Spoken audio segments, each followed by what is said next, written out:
Ya, anak-anak, hari ini kita masuk ke materi baru, yaitu mengenai organisasi kehidupan. Nah, ada apa saja sih di dalam organisasi kehidupan?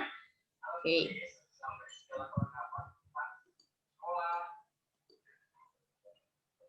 Jadi, nah susunan dari organisasi kehidupan yang pertama yaitu sel.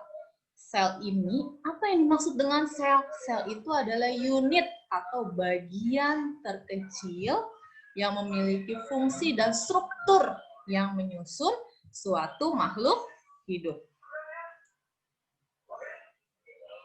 Tuh. Jadi Ibu ulangi. Sel ini adalah bagian struktural dan fungsional terkecil yang menyusun suatu makhluk hidup atau organisme. Jadi ini ada strukturnya dalam organisasi kehidupan itu, nanti lama-lama dia akan membentuk suatu organisasi. Nah, dari sel, kemudian beberapa sel akan bergabung menjadi suatu jaringan. Nah, jadi jaringan ini adalah kumpulan dari beberapa sel yang memiliki fungsi tertentu, anak-anak. Jadi, dari sel yang dia unit paling kecil yang menyusun tubuh kita atau makhluk hidup lain, maka sel akan bergabung membentuk jaringan. Nah, kemudian jaringan akan membentuk organ. Jadi, organ ini adalah Jadi organ ini adalah gabungan dari beberapa jaringan, ya. Jadi Ibu ulangi, organ ini adalah gabungan dari beberapa jaringan. Lanjut. Organ akan membentuk suatu kumpulan. Jadi beberapa organ bergabung menjadi satu, maka terbentuklah yang namanya sistem organ. Nah, satu kesatuan dari seluruh sistem organ yang menyusun disebut dengan organisme atau makhluk hidup. Jadi makhluk hidup itu kita tersusun dari bagian-bagian yang menyusun. Nah, bagian terkecil dari tubuh kita atau dari makhluk hidup kita, makhluk hidup itu disebut dengan sel. Sel akan membentuk jaringan, jaringan akan membentuk organ, lalu organ akan membentuk sistem organ, baru semua sistem organ maka terbentuklah organisme. Oke, sekarang Ibu mau tanya, contoh sel dalam tubuh kita itu apa aja sih anak-anak? Coba ada yang bisa menyebutkan tidak? Sel darah merah. Halo? Sel darah merah. Sel darah merah. Sel darah merah. Tepat sekali. Contoh sel dalam tubuh kita adalah sel darah merah. Berarti selain Sel darah putih. sel darah putih, Alivio, betul sekali, sel darah putih. Sel darah putih. Ya, Davi, sel darah putih. Lalu ada keping-keping darah, ada sel saraf, ya, dan sebagainya. Itu adalah jenis-jenis sel. Nanti kumpulan dari sel tersebut akan membentuk jaringan. Ada yang bisa menyebutkan tidak contoh jaringan yang menyusun tubuh kita itu apa aja? Ada yang tahu tidak? Kalau mata itu jaringan bukan? Halo? Nggak ada yang Jaringan tahu? itu jaringan. Apa? Jaringan Bukan. otot, Bu. Jaringan otot. Jaringan otot, tepat sekali. Ini udah pinter berarti. Contoh lainnya ada yang menyebutkan selain jaringan otot? Ada jaringan jaringan saraf, betul sekali. Lalu ada jaringan tulang, jaringan darah. Nah, itu adalah jenis-jenis dari jaringan. Jaringan epitel, ya. Kemudian beberapa jaringan akan membentuk organ. Contoh organ apa, anak-anak? Ada apa? Organ banyak loh di tubuh kita. Coba sebutin satu persatu. Organ pencernaan bukan? Organ pencernaan ada apa aja? Lambung, Lambung, usus, sarkofagus, mulut, ya. Paru-paru itu selain pencernaan juga ada pernafasan. Paru-paru, tangan, mata, Jantung. Kenapa, Damar? Jantung. Jantung, tepat sekali. Itu adalah contoh organ. Nah, beberapa organ ini nanti akan membentuk sistem organ. Contohnya berarti gabungan tadi yang sudah disebutkan sama teman kita. Contohnya adalah sistem pencernaan yang terdiri dari urutannya mulut, kerongkongan, lambung, usus halus, usus besar, anus. Itu satu sistem organ, yaitu sistem pencernaan. Lalu ada sistem lain tidak dalam tubuh selain sistem pencernaan? Sistem pernapasan, Bu. Sistem pernafasan, tepat sekali. Ada lagi selain pernafasan? Sistem peredaran darah. Peredaran darah, betul sekali Valian Abi. Ada lagi? Ayo, sistem apa lagi? Sistem Gerak. nafas gitu. Sistem pernafasan. Gerak. Sistem pernapasan. Ya, itu adalah jenis-jenis sistem. Ada sistem reproduksi, sistem syaraf, sistem koordinasi, sistem pernafasan, pencernaan, ekskresi, itu yang menyusun tubuh kita. Nah, semua sistem-sistem tadi bergabung jadi satu, maka terbentuklah kita, yaitu satu individu atau satu makhluk hidup atau satu organisme. Nah, apakah cuma manusia aja yang seperti itu? Tidak, tapi semua makhluk hidup yang multiseluler, ya, ini susunan kehidupannya seperti ini. Contohnya tumbuhan. Tumbuhan juga terdiri dari sel, terdiri dari jaringan, terdiri dari organ, terdiri dari sistem organ, dan organisme. Nanti kita akan bahas satu persatu, apa itu jaringan, apa itu organ, apa itu sistem organ. Tapi hari ini kita akan fokus ke bagian yang pertama dulu, bagian yang paling kecil dalam tubuh makhluk hidup, yaitu sel, ya. Untuk bagian lainnya kita akan jelaskan nanti kita diskusi minggu depan. Lanjut ya anak-anak. Nah, sekarang pertanyaannya, apa itu sel? Ada yang pernah lihat sel tidak sebelumnya? Kelihatan tidak sih sel? Nggak bisa. Harus pakai mikroskop. Betul sekali. Sel itu kenapa nggak bisa dilihat sama mata kita? Kenapa harus dengan bantuan mikroskop baru terlihat? Karena Karena ukurannya sangat kecil. Betul. Waduh, ini banyak yang jawab dan jawabannya benar semua. Karena ukurannya itu sangat kecil. Jadi kita butuh alat bantu yaitu mikroskop untuk melihat objek yang sangat kecil. Jadi sel itu tadi sudah Ibu sebutkan sebenarnya ya. Nah, ini adalah contoh. Fidel, kenapa Fidel? Ini adalah salah satu contoh sel yang menyusun makhluk hidup. Bentuknya seperti ini, anak-anak. Ini ada berapa sel? 1, 2, 3, 4, 5, 6. Ya. Jadi sel itu adalah unit atau bagian, unit itu bagian struktural dan fungsional terkecil yang menyusun organisme atau makhluk hidup. Jadi dia punya, kenapa sih struktural dan fungsional? Jadi dia punya struktur, atau punya bagian-bagian yang menyusunnya, dan punya fungsi yang spesifik dari setiap bagian sel tersebut. Kita lanjut ya. Paham ya sampai sini ya? Halo, ada pertanyaan tidak? Tidak ada ya? Oke, next.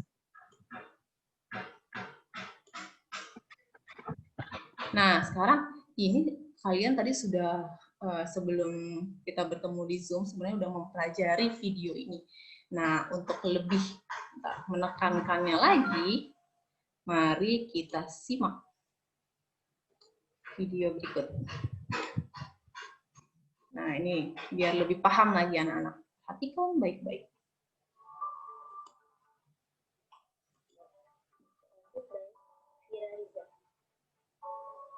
Kedengeran tidak suaranya? Kedengeran. Oke. Dengeran, Bu.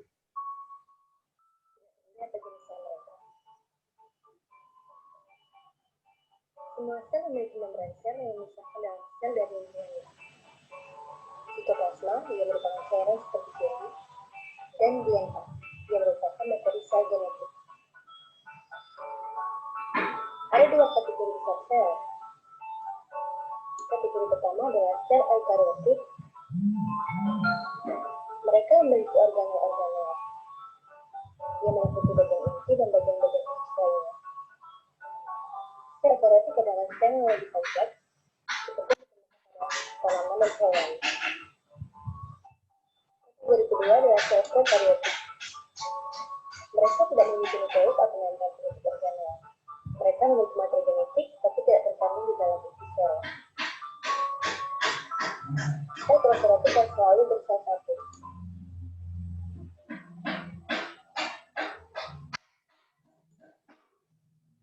Sebentar.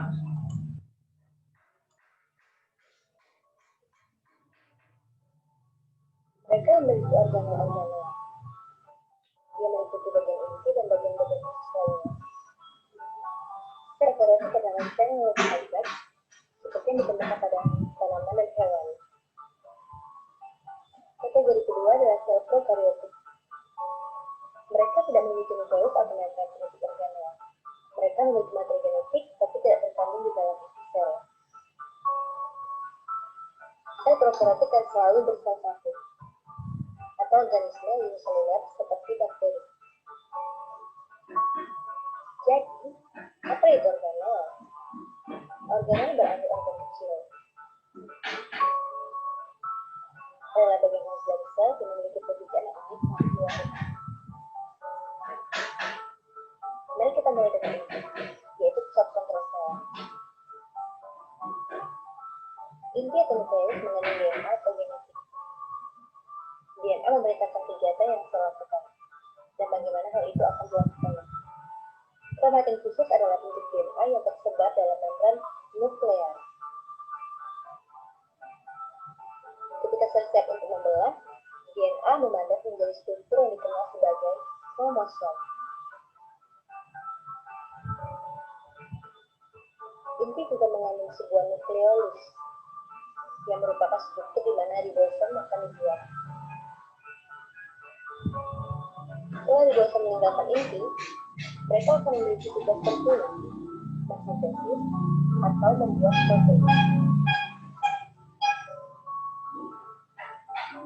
Di luar inti, ribosom dan sisa organel melayang di sitoplasma, yang merupakan cairan seperti gel.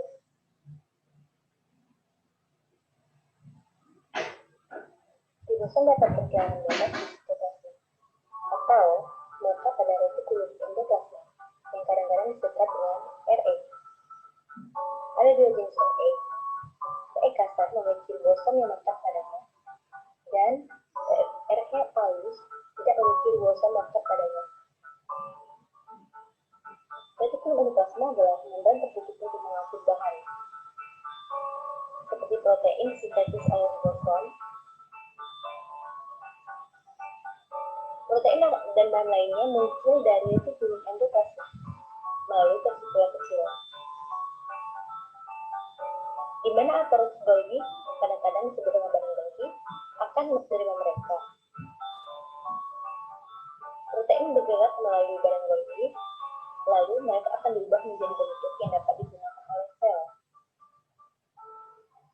Bahan Golgi ini melakukannya dengan melipat protein menjadi bentuk yang dapat digunakan, atau menambahkan bahan lain pada mereka, seperti lipid atau karbohidrat. Pada tumbuhan, vakuola adalah struktur di kantung yang menyimpan bahan yang berbeda. Di sini, di sel tumbuhan, vakuola sentral berfungsi menyimpan air. Kembali ke sel hewan, Anda akan melihat organel yang disebut lisosom. Lisosom adalah pengumpul sampah yang mengandung bagian sel yang rusak. Mereka penuh enzim yang akan memecah dan sampah pada sel. Mitokondria adalah organel pembangkit tenaga untuk kedua sel, baik sel hewan maupun sel tumbuhan. Sebuah proses yang disebut dengan respirasi seluler. Mitokondria membuat molekul ATP yang menyediakan energi untuk semua kegiatan sel. Sel-sel yang membutuhkan lebih banyak energi akan memiliki lebih banyak mitokondria. Sementara sel mempertahankan bentuknya dengan menggunakan sitoskeleton. Sitoskeleton termasuk mikrofilamen, seperti benang yang terbuat dari protein, dan mikrotubulus, yang merupakan tabung tipis berongga. Beberapa organisme, pertumbuhan yang fotoautotrofik, Mereka menangkap sinar matahari untuk energi. Sel tumbuhan memiliki organel yang disebut kloroplast. Kloroplast adalah tempat di mana terjadi fotosintesis. Ini berwarna hijau karena memiliki pigmen hijau yang disebut klorofil. Sel tumbuhan juga memiliki dinding sel di luar membran sel mereka.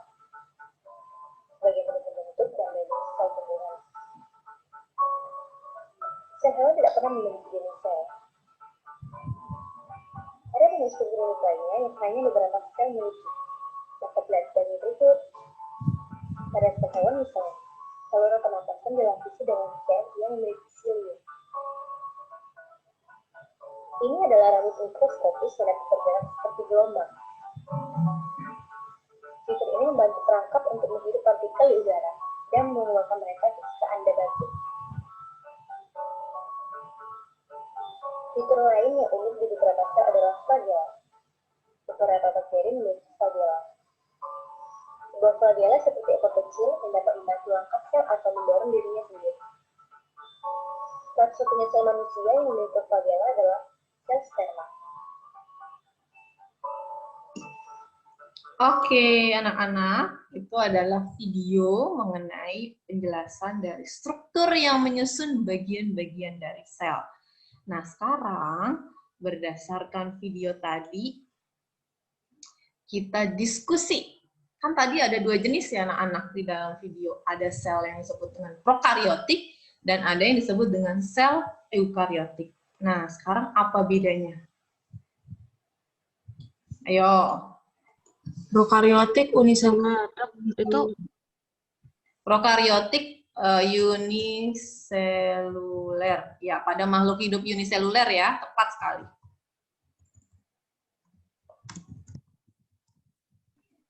sel itu punya membran inti, Bu. Yang mana? Yang punya membran inti? Eukariotik, Bu. Iya, betul sekali. Eukariotik memiliki membran inti. Nah, kalau tadi di prokariotik kan pada makhluk hidup uniseluler. Kalau eukariotik berarti pada makhluk hidup multiseluler. Iya. Jadi dia ada dua, ada makhluk hidup yang uniseluler, ada juga yang multiseluler. Kita kan udah belajar ya mengenai 5 jenis kingdom. Nah, yang prokariotik itu hanya dimiliki oleh makhluk hidup kingdom Monera, yaitu bakteri dan alga biru ya. Kalau eukariotik berarti sisanya 4 kingdom. Kingdom Protista. Apa lagi? Fungi, Kingdom Fungi, dan Sama animalia. betul sekali, Fidel. Nah, tadi Valian ya, Valian tuh sudah menyebutkan kalau eukariotik dia memiliki membran inti. Berarti kalau prokariotik gimana? Punya Tidak nggak membran memiliki. inti? Tidak punya, Bu. Iya, betul sekali. Tidak memiliki membran inti. Nah, ini jadi bedanya anak-anak ya, antara sel prokariotik dan sel eukariotik. Kalian pahami baik-baik ya, kalau prokariotik itu dia menyusun makhluk hidup yang uniseluler, yaitu pada kingdom Monera, sedangkan eukariotik menyusun pada makhluk hidup uniseluler dan multiseluler, yaitu kingdom Protista, fungi, pelantae, dan animalia. Kemudian, sel prokariotik itu cirinya dia nggak punya membran inti. Membran itu tuh inti sel yang tadi, kayak di video. Sedangkan kalau eukariotik, dia memiliki membran inti. Itu bedanya sel prokariotik dan eukariotik. Paham ya sampai sini? Oke, lanjut. Nah, tadi juga sudah dijelaskan di video, yaitu struktur sel. Ternyata dia ada bagian-bagian yang menyusunnya, dan setiap bagian yang menyusun sel memiliki fungsi yang berbeda-beda. Nah, ini ada 2 gambar, yaitu sel hewan sama sel tumbuhan, ya anak-anak. Nah, ini kita bisa melihat dari bentuknya aja udah berbeda sel tumbuhan sama sel hewan. Lalu apakah penyusun dari sel hewan dan sel tumbuhan tersebut ada perbedaan juga? Nah, tadi kita udah simak di video.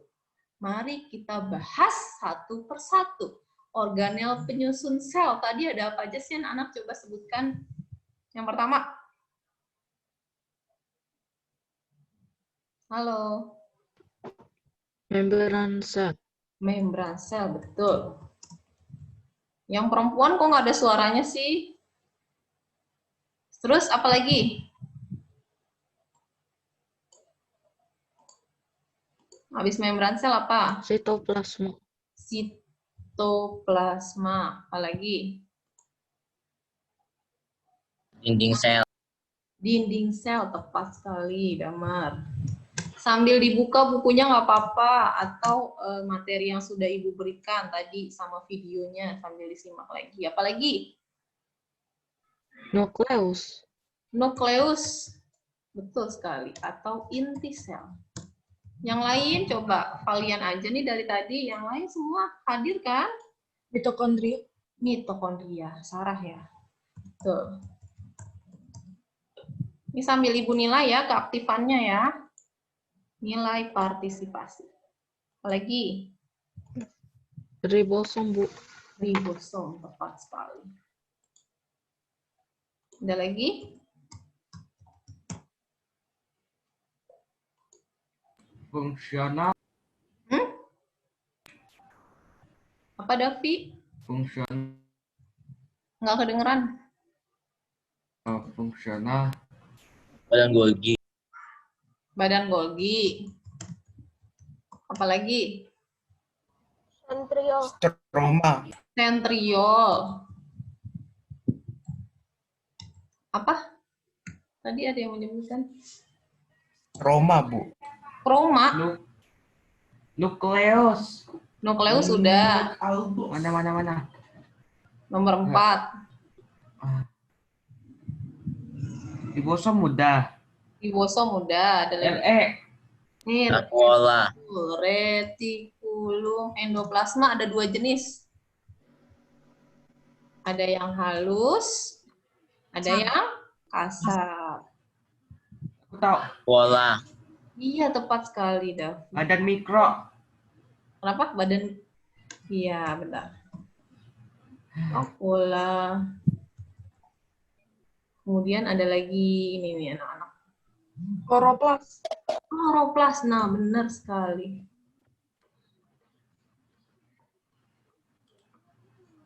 Next. Kloroplas. Apalagi? Lisosom. Lisosom.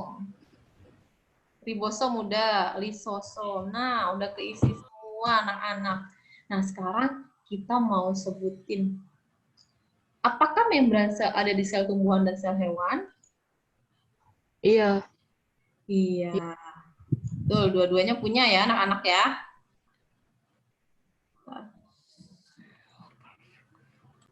Kita checklist dua-duanya. Sitoplasma dua-duanya punya tidak? Enggak buat tanaman nggak? doang. Hah? Buat terdapat di Dua-duanya punya, Bu. Dua-duanya punya Eh, ya. Hewan sama tumbuhan. Dinding sel Hewan. tumbuhan. Di tumbuhan, di hewan ada tidak? Nggak ada. Nggak ada. tidak ada, Bu. Ya. Oke. Nukleus inti sel Ada tumbuhan dan hewan. Ada dua-duanya. Badan hewan. Dua-duanya. Betul sekali. Mitokondria Dua-duanya. dua-duanya. Dua-duanya.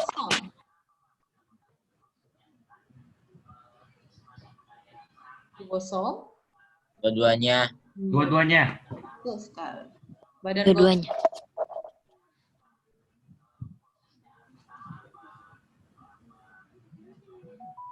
Badan Golgi. Dua-duanya. Dua-duanya. Nah, sentriol. Terdapat di hewan, Bu. Betul. Tumbuhan punya nggak? Enggak. Tidak. Tidak. Retikulum endoplasma halus dan kasar. Hewan. Terus Dua-duanya. Di sel tumbuhan sel hewan juga. Vakuola.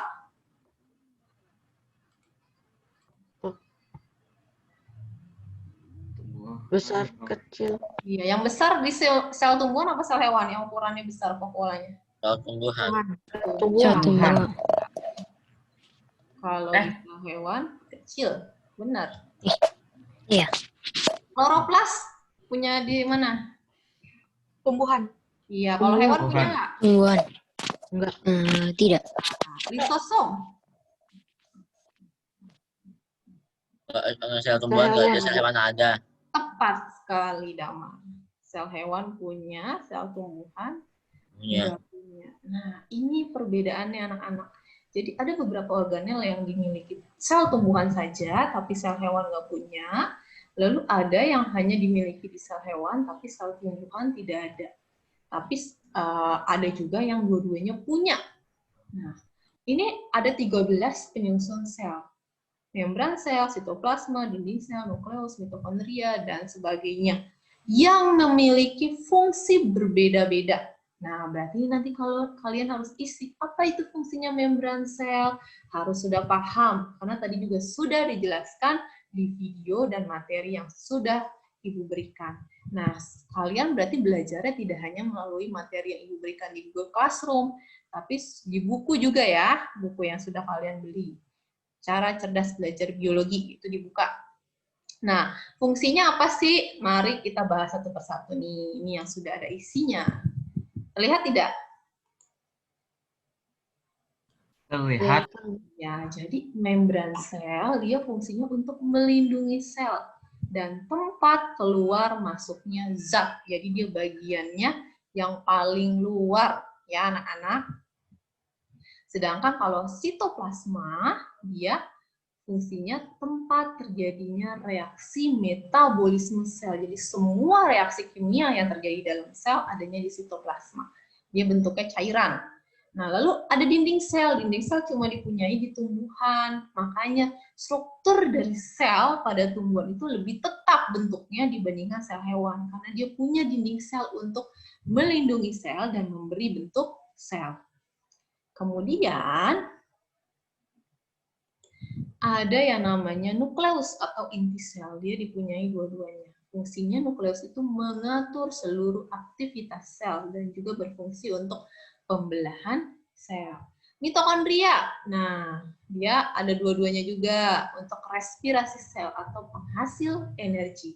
Ribosom, nah untuk sintetis atau pembuatan protein. Badan Golgi untuk membentuk sekret, yaitu untuk pengeluaran zat dari sel. Retikulum endoplasma ada dua, ada yang kasar, ada yang halus. Bedanya apa? Kalau yang kasar dia terdapat ribosom. Kalau yang halus nggak ada ribosomnya. Nah, yang kasar membawa protein dari ribosom ke bagian-bagian sel lainnya. Kalau yang halus untuk proses metabolisme, yaitu sintesis lipid dan metabolisme karbohidrat. Lalu vakuola pada sel tumbuhan besar, pada sel hewan kecil. Nah, vakuola ini fungsinya tempat cadangan makanan. Lalu plasida, nah plasida ini isinya adalah kloroplas atau klorofil, zat hijau daun. Dia hanya dipunyai oleh sel tumbuhan karena sel tumbuhan bisa berfotosintesis, sedangkan hewan dan manusia nggak bisa. Nah, lisosom sama sentriol hanya dimiliki oleh sel hewan. Fungsi lisosom untuk pencernaan sel, sedangkan sentriol untuk pembelahan sel. Itu adalah penyusun sel dan perbedaan penyusun antara sel tumbuhan dan sel hewan. Kalian ingat baik-baik juga bentuk-bentuknya ya anak-anak. Berarti nanti videonya. Halo semua, fokus dong ke Ibu. Halo, halo. Ya, perhatikan. Tidak ada yang main HP. Semua fokus dengarkan Ibu. Jadi, ini selain nama-nama penyusun selnya, kalian juga harus bisa mengidentifikasi bentuk-bentuknya. Nanti kalau Ibu tanya, mitokondria bentuknya kayak gimana sih? Berarti kalian harus sudah tahu. Nanti berarti tonton berulang-ulang videonya agar paham bentuk-bentuk dari organel sel. Tuh ya anak-anak, paham ya? Halo, paham tidak? Jawab. Paham. Paham, Bu. Lanjut. Nah, ini masih kelihatan kan screen sharing-nya? Masih kelihatan, Bu. Ya, Masih kelihatan, Bu. perbedaan sel hewan dan sel tumbuhan. Nih lihat, ini, yang warna ungu ini, adalah sel epitel rongga mulut. Jadi sel manusia sama sel hewan itu dia kurang lebih sama strukturnya, apalagi hewan yang animalia ya anak-anak. Nah ini epitel rongga mulut ini dia adanya di rongga mulut kita nih, di dinding-dinding mulut. Kalau kita biasanya diambil sedikit, congkel dikit pakai tusuk gigi, lalu taruh di preparat, lalu amati pakai mikroskop, dia bentuknya kayak gini anak-anak. Nah, kalau yang warna merah ini, dia adalah sel, kalau kita lihat di bawah mikroskop, dari tumbuhan Roy discolor. Nah, lihat, bentuknya lebih teratur yang mana? Sel manusia apa sel tumbuhan? Sel tumbuhan. Iya, betul. Tadi sudah dijelaskan. Kenapa sih sel tumbuhan dia bentuknya lebih teratur? Nih, kayak sarang laba-laba ya, kalau dilihat. Kenapa? Karena dia tadi punya struktur yang hanya dimiliki sel tumbuhan, tapi sel hewan nggak ada apa. Dia punya apa? Dinding sel. Tepat sekali Fidel. Sel tumbuhan punya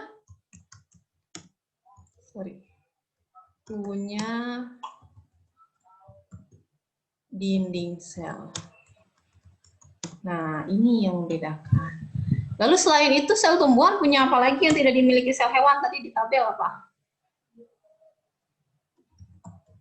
Punya Kloroplas. Iya, tepat sekali Sarah. Kloroplas. Ya. Kemudian vakuolanya besar atau kecil?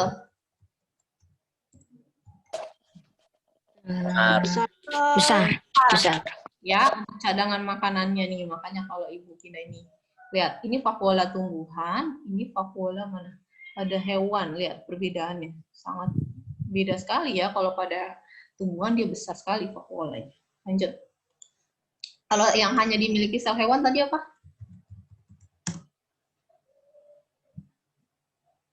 Yang hanya ada di sel hewan?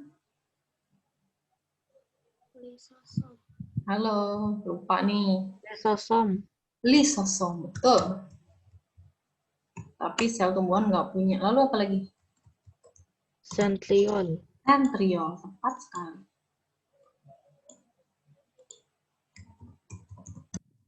Dan vakuolanya kecil. Selain itu dari segi bentuk, kalau sel hewan tidak teratur bentuknya. Kalau sel tumbuhan bentuknya teratur. Lalu kalau dari segi ukuran, yang lebih besar itu kalau dilihat di mikroskop itu yang lebih besar adalah sel tumbuhan ya anak-anak. Ukuran sel lebih besar. Sedangkan sel hewan dia lebih kecil. Nah, ini adalah beberapa perbedaan antara sel hewan dan sel tumbuhan. Jelas ya anak-anak? Halo, paham ya? Ya, paham. Oke, nah selesailah materi kita hari ini mengenai sel.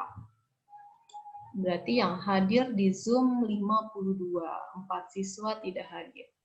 Oke, anak-anak, sekarang Ibu mau kasih tugas, tapi melalui Google Classroom. Kita masih ada 4 menit lagi. Ini tugasnya dikumpulkan minggu depan, ya, yaitu menggambar struktur sel hewan dan sel tumbuhan.